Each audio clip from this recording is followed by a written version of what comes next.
Alright, so mixtures.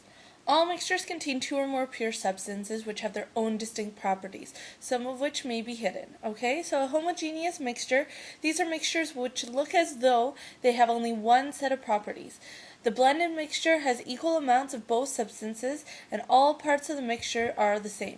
So if the homogeneous mixture does not have any settling of any of the substances that it is made of, then it is called a solution.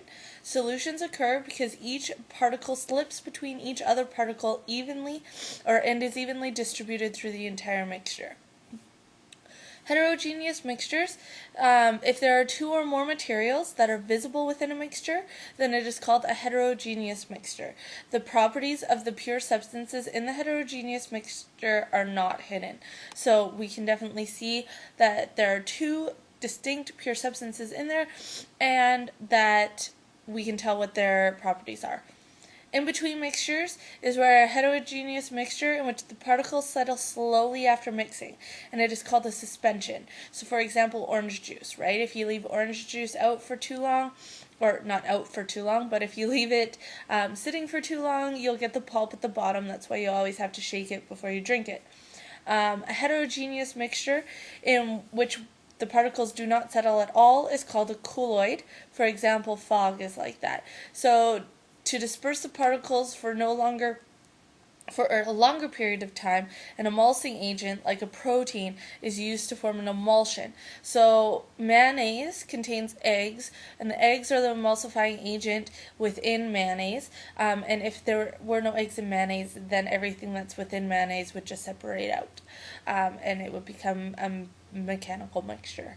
So mixtures that are obviously two or more substances are called mechanical mixtures, and the separate parts of the mechanical mixtures are called phases.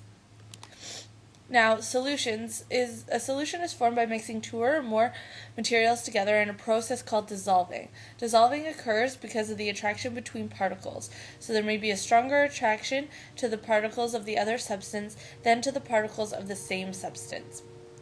The solute is the substance that dissolves the solvent, and the solvent is the substance that dissolves the solute to form a solution.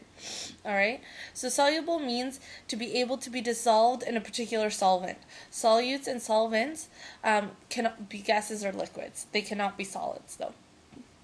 Paper chromatography is a scientific test that helps determine if a particular substance is pure or a solution. This procedure enables the substance to be separated out into various levels if it is a solution, but if it remains at only one level of color, then it is a pure substance.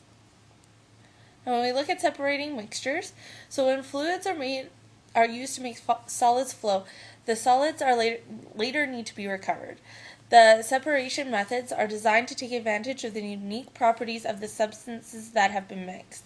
So, something that we talked about in our first unit was the desalinating of water, which we used the distillation method, right?